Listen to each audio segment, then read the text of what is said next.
The council chamber fell silent as Queen Helena Martinez stepped through the obsidian doors, her violet robes trailing behind her like liquid starlight. Commander Jake Harrison straightened at attention, his hand instinctively moving to the ceremonial blade at his side. Something was wrong. The emergency session had been called without warning, and the faces of the 12 council members bore expressions he had never seen before. "Your Majesty." Chancellor William Barnes rose from his seat, his weathered hands gripping the edge of the marble table. "We must discuss the Earth situation immediately." Helena's emerald eyes swept across the chamber, taking in each face with the calculating precision that had made her the youngest queen in galactic history. She was 28, ruler of the Andorian Federation for only 3 years, yet her presence commanded respect from beings who had lived centuries longer than any human. "Speak plainly, Chancellor," she said, her voice carrying the authority of someone accustomed to being obeyed without question. Barnes exchanged glances with the other council members, their alien features betraying nothing. Commander Harrison noticed the subtle shift in their posture, the way their breathing had synchronized. Something coordinated was happening. "The humans have become a liability," Barnes continued, his tone measured and cold. "Their expansion into the outer colonies threatens the natural order. Their technology advances too quickly. Their population grows beyond sustainable limits." Helena remained perfectly still, but Harrison caught the almost imperceptible tightening around her eyes. He had served as her personal guard since her coronation, had learned to read the microscopic changes in her expression that preceded storms. "You speak of my birth species as if they were pests to be managed," she replied, each word precisely enunciated. Council member Vera Knox, her blue-scaled skin reflecting the chamber's ambient light, leaned forward. "Your personal connection to Earth clouds your judgment, Your Majesty. The Federation requires leaders who can make difficult decisions for the greater good." Harrison's training kicked in as he scanned the room for threats. The council members were positioned strategically, blocking the primary exits. Their guards, usually stationed outside, were conspicuously absent. This was not a discussion. This was an intervention. "The human colonies must be neutralized," Barnes said, producing a datapad from beneath his robes. "We have prepared the necessary authorizations. Your signature will legitimize the action and maintain stability within the Federation." The Queen's laugh was soft, almost musical, but it carried an edge that made Harrison's blood run cold. He had heard that same laugh once before, during the rebellion of Proxima, just before she had ordered the complete decimation of the insurgent fleet. "You mistake me for a puppet," Helena said, her voice dropping to barely above a whisper. "You believe that because I am young? Because I am human, I will bend to your collective will." Council member Ryan Davis, his elongated skull pulsing with bioluminescent patterns, spoke for the first time. "This is not about manipulation, Your Majesty. This is about survival. The humans represent an existential threat to every other species in the Federation." "And what evidence do you present for this remarkable assessment?" Helena asked, taking a single step forward.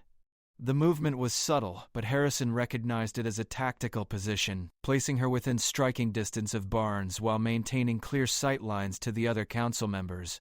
Barnes activated the datapad, projecting holographic images into the chamber's center. Population charts, resource consumption graphs, territorial expansion maps, all pointing to the same conclusion.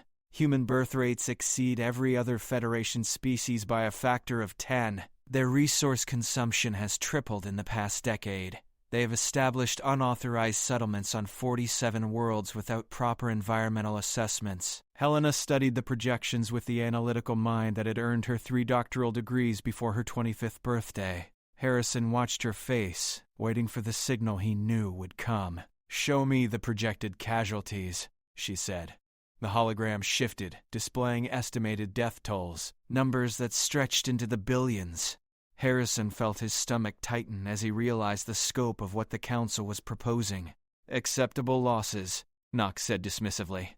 "The surviving human populations can be relocated to designated reservation worlds, properly managed and controlled." Helena's hand moved to the pendant at her throat, a simple silver chain that had belonged to her grandmother. Harrison knew that gesture. It meant the Queen had reached her decision. "You speak of genocide as if it were administrative policy," she said, her voice carrying a dangerous quiet that filled the chamber like gathering storm clouds. Barnes stepped closer, his confidence growing with each word. "We speak of necessity, Your Majesty. Sign the authorization. Save yourself the burden of an impossible choice." The Queen's smile was razor-thin and absolutely terrifying. "No." Commander Jake Harrison felt the weight of history settling on his shoulders as Queen Helena's single word echoed through the council chamber. The denial had been delivered with such finality that it seemed to alter the very atmosphere of the room. He had witnessed many pivotal moments during his service, but none that carried the magnitude of this instant. Chancellor Barnes's face darkened, the artificial politeness melting away like ice and flame. "Your Majesty, you misunderstand the nature of this request. This is not a matter for debate." Helena's emerald eyes remained fixed on the holographic projection still floating in the chamber's center. Billions of human lives reduced to statistical data, their existence measured only in resource consumption and territorial expansion. Harrison watched her study each number with the methodical precision that had made her legendary among military strategists. "I understand perfectly," she replied, her voice carrying the same measured tone. "You have decided to commit genocide and you require my signature to legitimize your actions. What you fail to comprehend is that I would rather die than participate in the systematic murder of my own species." Councilmember Davis's bioluminescent patterns shifted to deep crimson, a clear indication of aggression among his people. "Your emotional attachment compromises your ability to lead. The Federation requires strength, not sentiment." Helena turned her attention to Davis, and Harrison recognized the calculating look that appeared when she was formulating strategy. She had fought in 12 major campaigns before ascending to the throne, had never lost a single engagement. Her tactical mind was already 3 moves ahead of everyone else in the room. "Tell me, Davis, how many humans serve in your personal guard?" The question seemed to catch him off balance. "That is irrelevant to the discussion. Answer the question," Helena commanded, her royal authority cutting through his evasion like a blade. 17, he admitted reluctantly. "And you, Knox? How many humans are employed in your administrative offices?" Knox's scales rippled with irritation.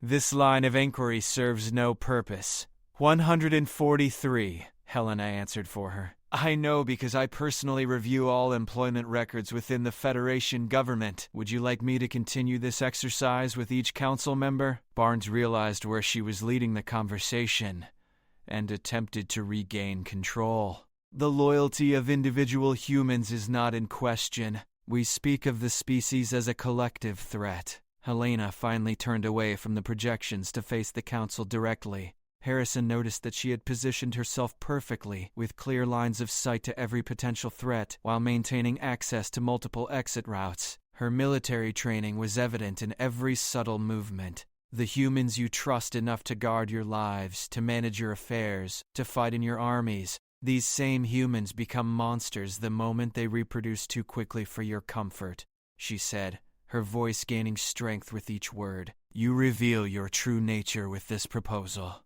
Councilmember Patricia Wells, who had remained silent until now, finally spoke. Her species communicated primarily through telepathy, making her verbal contributions particularly significant. "The mathematics are undeniable, Your Majesty. Human expansion will destabilize the galactic ecosystem within 2 generations. Helena's laugh was cold and sharp.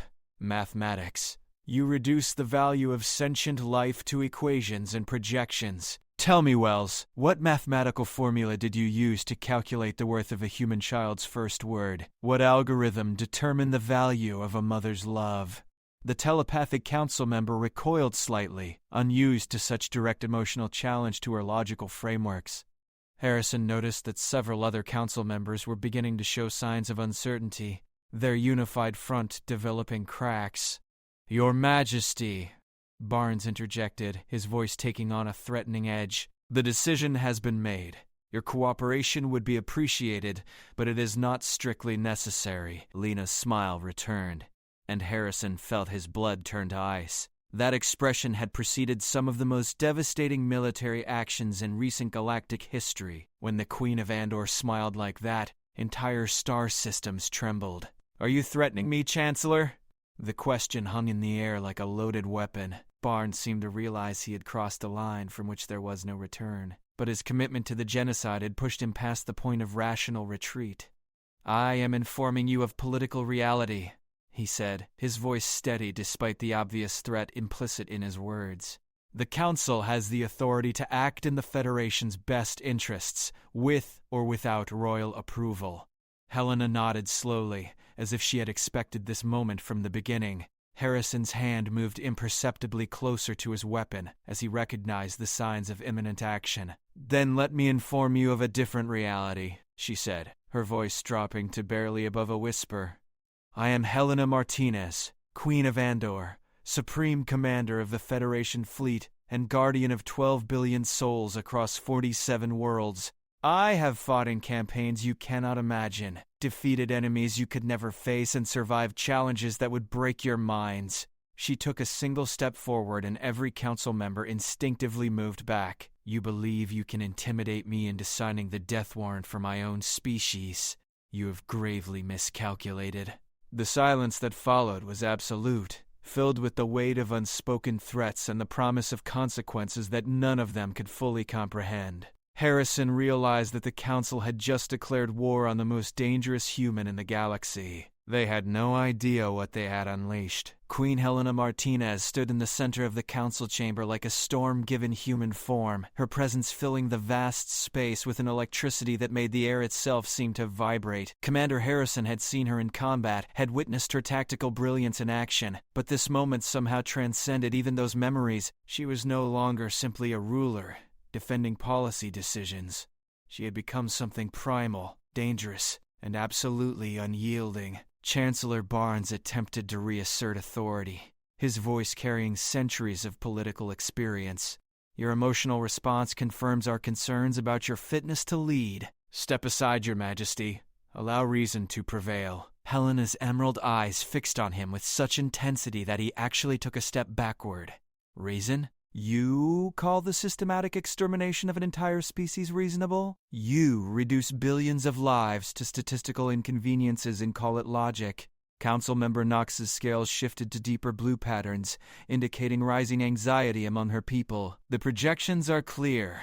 Human expansion will consume available resources within 50 standard years. Other species will face extinction through competition rather than direct action. Show me the alternative solutions you considered, Gila demanded, her voice carrying the authority of someone accustomed to having her commands obeyed without question. Knox exchanged glances with Barnes, their hesitation revealing the truth before either could speak. Harrison realized they had come to this meeting with only one option prepared, had never seriously considered alternatives to genocide. The timeline does not permit extensive deliberation, Davis interjected, his bioluminescent patterns now pulsing rapidly. Decisive action must be taken while containment remains possible. Helena's laugh was cold and sharp as winter steel. Containment. You speak of my people as if they were a plague to be quarantined. Tell me, Davis, do you consider me contained? The question hung in the air like a challenge, and Davis seemed to realize the trap too late. Any answer would either acknowledge the Queen's threat or admit that humans could not be easily controlled. Your Majesty represents the best possible outcome of human development, he said carefully. An exceptional individual among a dangerous population. Helena nodded slowly as if she had expected this response. So you acknowledge that humans are capable of exceptional achievement when given proper opportunity and guidance. Yet your solution is elimination rather than education. Councilmember Wells shifted uncomfortably in her seat, her telepathic abilities likely picking up the dangerous shift in the Queen's emotional state. The resources required for species-wide elevation would exceed Federation capacity by orders of magnitude. Would they? Helena asked, producing her own datapad from the folds of her robes. Because I have run those calculations myself. The cost of elevating human civilization to Federation standards would equal approximately 60% of the military budget currently allocated for frontier expansion.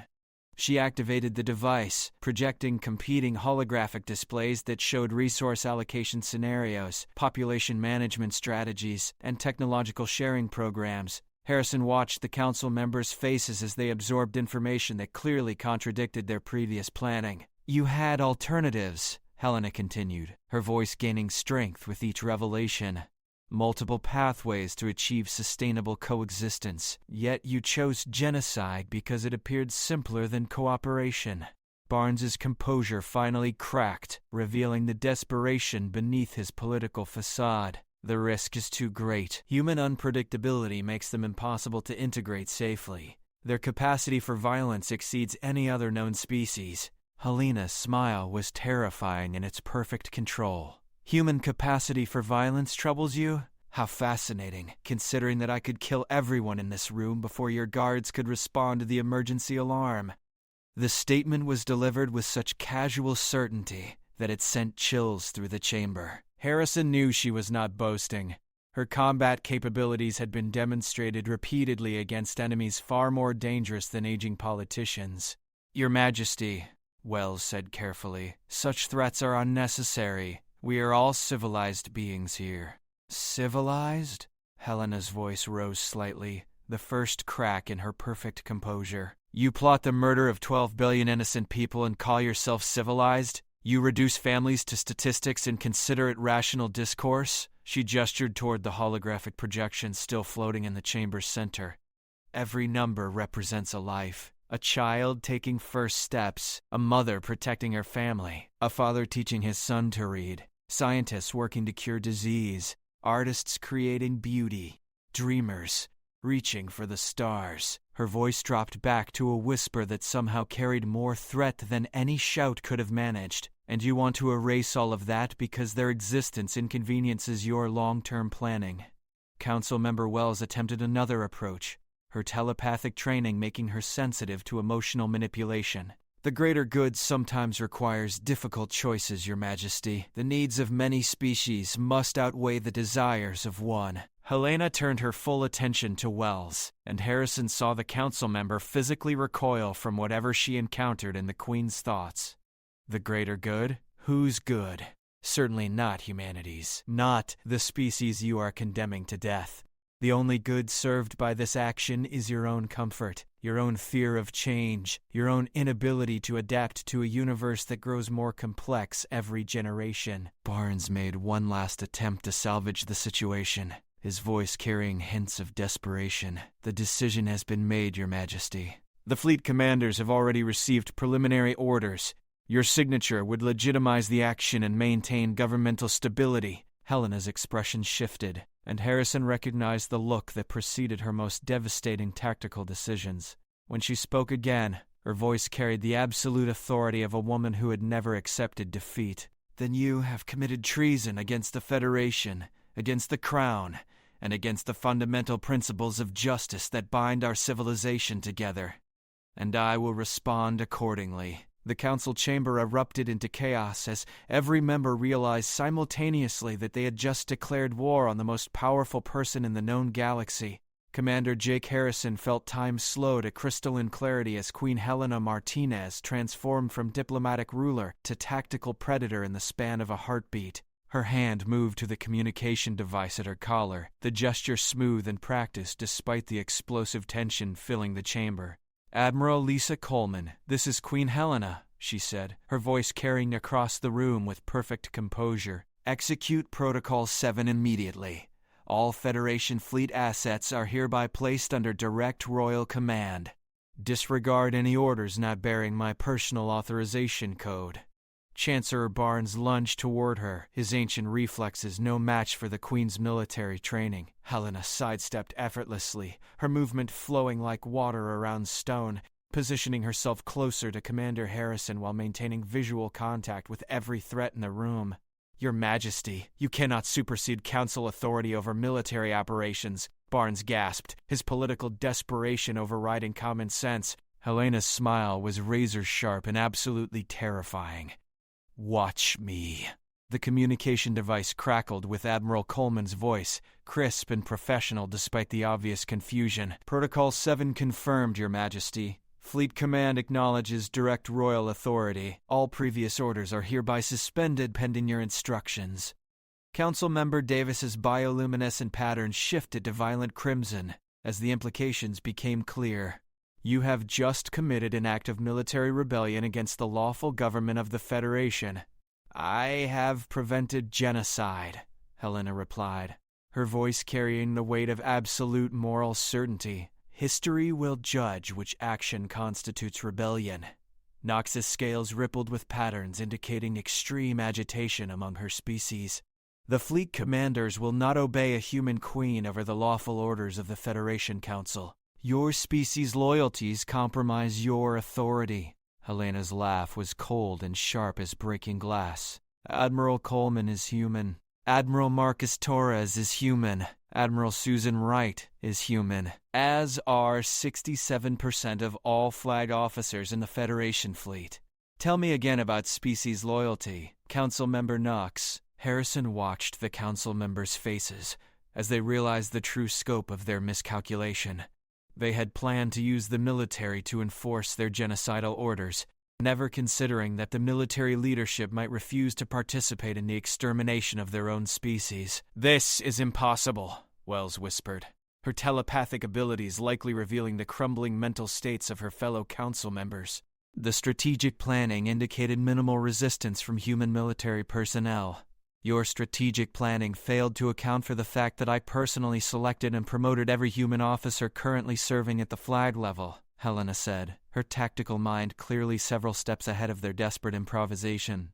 Did you truly believe I would surround myself with individuals willing to commit genocide against their own people? Barnes attempted to regain control of the rapidly deteriorating situation. The Federation Council retains authority to remove an unfit ruler. Your actions constitute clear evidence of mental instability and species bias. Helena's expression shifted to something that made Harrison's blood run cold. He had seen that look once before, during the siege of New Terra, just before she had personally led the charge that broke a year-long stalemate in a single afternoon. Mental instability, she asked, her voice dropping to barely above a whisper. You plot mass murder and question my mental state? You plan the extermination of 12 billion innocent people and consider me unfit? She took a single step forward, and every council member instinctively moved backward. The movement revealed their fundamental fear of her, their recognition that they had challenged someone far beyond their ability to control or defeat. Let me explain your situation with perfect clarity, Helena continued, her voice gaining strength with each word. You have attempted to coerce the Crown into authorizing genocide. You have threatened military action against a member species of the Federation. You have violated every principle of justice and moral law that binds our civilization together. Her hand moved to the ceremonial sword at her side, the ancient symbol of royal authority that she had earned through combat rather than inheritance. In short, you have committed treason against the Federation, against the Crown, and against the fundamental concept of civilized governance. Council Member Wells made a desperate attempt to salvage the situation through telepathic manipulation, her species' natural advantages in psychological warfare. Your Majesty, your emotional state is compromising your judgment. The human attachment to your birth species prevents rational analysis of the greater good.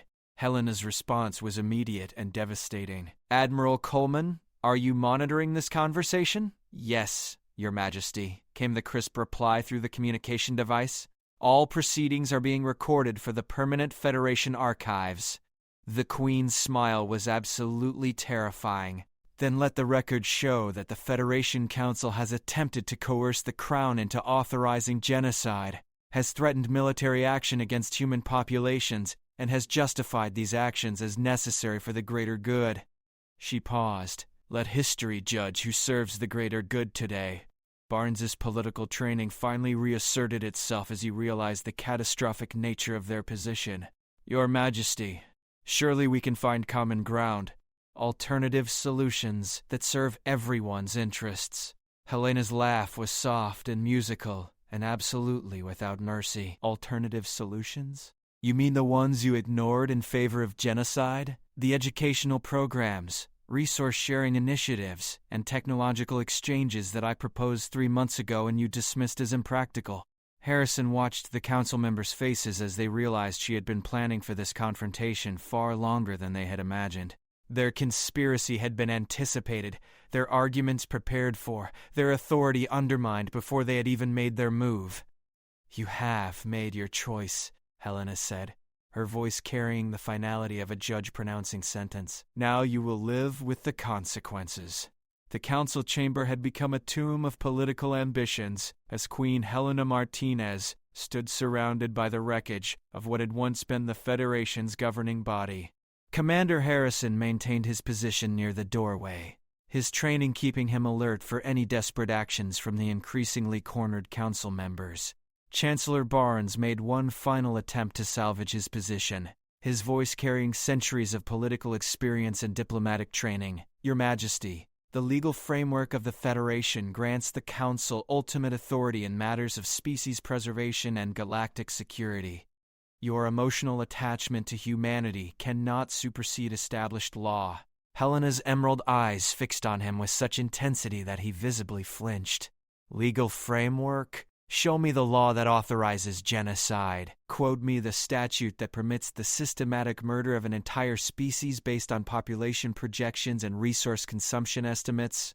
She gestured toward the still active holographic displays floating in the chamber's center. "Your legal authority extends to governance, not to the wholesale slaughter of innocent civilians. You have perverted the law to justify atrocity." Councilmember Davis's bioluminescent patterns had shifted to deep purple, indicating profound stress among his telepathic species. The precedent exists in the Heridian Crisis of 2387. Council authorization permitted military intervention to prevent ecological collapse. The Heridian Crisis involved a single planet and a species that was actively destroying their own biosphere, Helena replied immediately, her perfect recall of galactic history evident in every word. The intervention saved the Heridians from self-extinction. Your proposal would cause the extinction of humanity to prevent hypothetical future resource conflicts. Harrison watched the Queen pace the chamber with predatory grace, her military bearing evident in every movement. She had transformed from diplomatic ruler to tactical commander, and the change was both mesmerizing and terrifying. Moreover, Helena continued, the Heridian intervention was requested by the species government. Humanity has made no such request. You plan to impose genocide on a species that poses no immediate threat to anyone except your own political comfort. Councilmember Knox made a desperate attempt to shift the conversation toward practical concerns. The fleet commanders will not indefinitely obey orders that contradict established policy. Military discipline requires clear command structure and unified political authority. Helena's smile was razor-sharp and absolutely confident. "Admiral Coleman, please inform the Council of current fleet disposition." The communication device crackled with the Admiral's professional voice. "Your Majesty, all Federation fleet assets have confirmed receipt of Protocol 7 authorization. 43 flag officers have personally acknowledged direct royal command. 0 officers have indicated intention to follow previous council directives regarding human population centers." The silence that followed was deafening. Harrison watched the council members' faces as they absorbed the reality of their complete military abandonment. Their genocidal plans had been built on assumptions that had crumbled the moment they were tested against actual loyalty. "Impossible," Barnes whispered, his political worldview collapsing around him. "Military officers swear oaths to the Federation government, not to individual rulers." "They swear oaths to protect and defend the Federation Constitution," Helena corrected, her voice carrying the authority of someone who had personally administered those oaths to hundreds of officers. "A constitution that explicitly prohibits the targeting of civilian populations without proof of hostile intent." She activated her personal data pad, projecting the relevant constitutional passages into the chamber's holographic display system. The words appeared in the ancient script of the Federation's founding documents, their meaning clear and unambiguous. "Article 7, Section 3, she read aloud. "No military action shall be taken against civilian populations, except in response to direct hostile action or imminent threat to Federation security." Article 12, Section 1. "The systematic targeting of non-combatant populations constitutes crimes against sentience and shall be prosecuted to the fullest extent of galactic law." Councilmember Wells attempted one last telepathic manipulation, reaching out with her species' natural psychological abilities. Helena's response was immediate and devastating. Her mental shields, honed through years of combat against telepathic enemies, repelled the intrusion so forcefully that Wells actually cried out in pain. "Do not attempt to manipulate my thoughts, Councilmember Wells," Helena said, her voice carrying a dangerous edge. "I have fought wars against species far more telepathically advanced than yours. Your abilities are inadequate to the task." Harrison realized that the Queen had anticipated every aspect of this confrontation, had prepared countermeasures for every tactic the Council might employ. Her tactical genius extended far beyond military engagements to encompass political warfare at its highest level. "Your Majesty," Barnes said, his voice now carrying undertones of genuine desperation. "If you prevent this action, the responsibility for future conflicts will rest on your shoulders. When resource wars begin, when territories clash over expansion rights, the blood will be on your hands." Helena's laugh was soft and musical, and absolutely without mercy. "Resource wars? You speak of conflicts that exist only in your projections and models. Meanwhile, you plan to create an actual war, a real genocide." She moved closer to Barnes, her presence filling the space between them with palpable authority. "I will take responsibility for theoretical future conflicts that may never occur. You must take responsibility for the very real atrocity you plan to commit today." The Queen turned to address the chamber as a whole, her voice carrying the weight of absolute moral authority. "The Federation was founded on principles of cooperation, mutual respect, and the inherent dignity of all sentient life. You have perverted those principles into justifications for mass murder." She paused, allowing her words to settle over the assembled council members like a judgment from history itself. "I will not permit the civilization I serve to become the instrument of genocide. Not today. Not ever. Not while I draw breath to oppose such atrocities." Chancellor Barnes straightened his shoulders in a final display of political defiance. "This matter is not concluded, Your Majesty. The Council retains authority to challenge royal decisions through established legal procedures." Helena's smile was terrifying in its perfect confidence and absolute certainty of victory. "By all means, Chancellor. Challenge my authority in Galactic Court. Argue before the assembled representatives of 47 species that genocide constitutes sound governmental policy. Explain to the historical record why the systematic murder of 12 billion innocent people serves the greater good." Her voice dropped to a whisper that somehow carried more threat than any shout could have managed. "I look forward to presenting the counter-argument." The council chamber fell into absolute silence as the weight of Queen Helena's words settled over the assembled representatives like a shroud of judgment. Commander Harrison had witnessed many decisive moments during his service, but none that carried the historical magnitude of this confrontation. The Queen had not merely prevented a genocide, she had exposed the moral bankruptcy of the Federation's governing body. Chancellor Barnes stood frozen in the center of the chamber, his centuries of political experience proving inadequate to navigate the catastrophic collapse of his carefully planned conspiracy. The other council members remained equally motionless, their various species' behavioral patterns all indicating profound shock and disorientation. "Admiral Coleman," Helena said, her voice carrying across the chamber with perfect clarity, "please inform all fleet commanders that any military action against human populations is hereby classified as mutiny against the Crown and crimes against sentience. Any officer participating in such actions will face court-martial and permanent exile from Federation space." The communication device crackled with immediate response. "Understood, Your Majesty. All fleet assets are standing by for further orders. Shall I dispatch security details to council chambers?" Helena's emerald eyes swept across the assembled council members, her tactical mind clearly calculating various options and their consequences. Harrison watched her expression, recognizing the signs of strategic planning that had made her legendary among military commanders. "Negative, Admiral. The council members are not under arrest. They remain free to pursue their legal remedies through established channels, assuming they can find any court willing to hear arguments in favor of genocide." Her smile was absolutely terrifying in its confidence. I suspect they will find such advocacy more challenging than they anticipated. Councilmember Knox made a desperate attempt to salvage some vestige of authority from the wreckage of their conspiracy.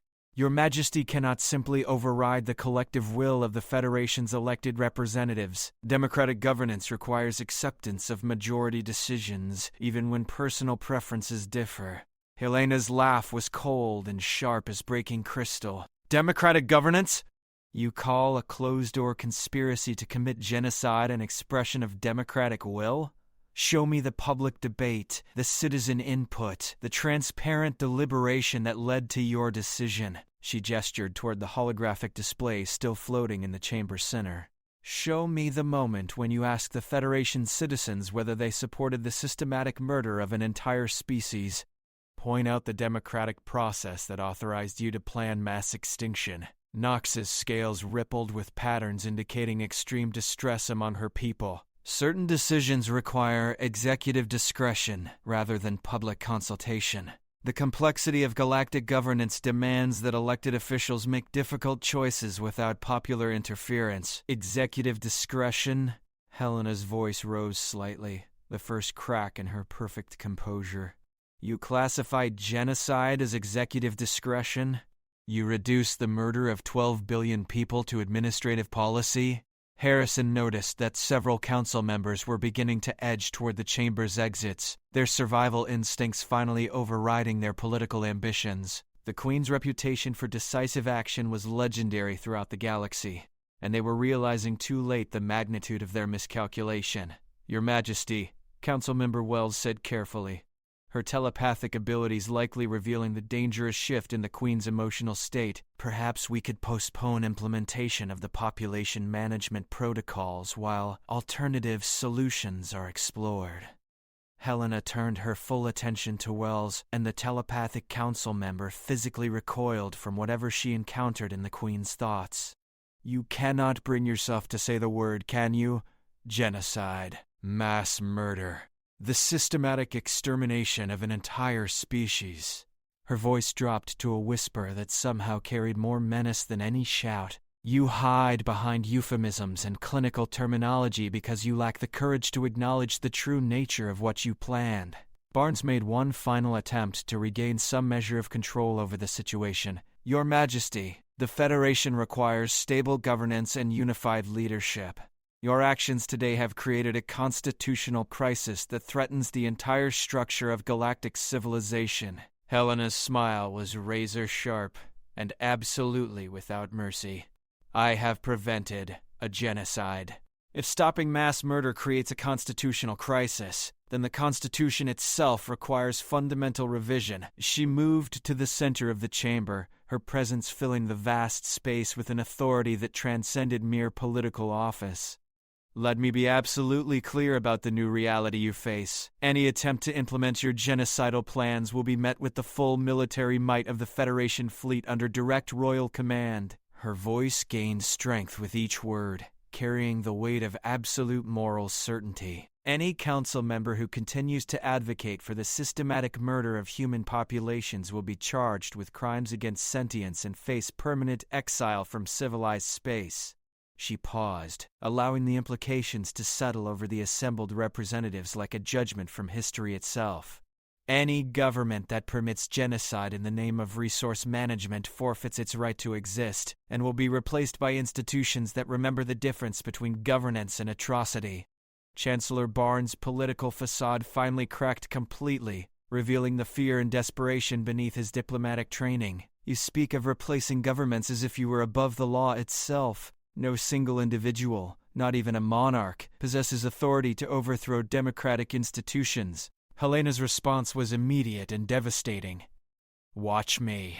The two words hung in the air like a declaration of war against the entire concept of genocidal governance. Harrison realized that the Queen had not merely prevented a single atrocity, she had fundamentally altered the balance of power within galactic civilization. The council members stood paralyzed as they comprehended the true scope of what had just occurred. They had attempted to coerce genocide and instead had triggered the rise of an authority that would never permit such atrocities to occur anywhere in Federation space.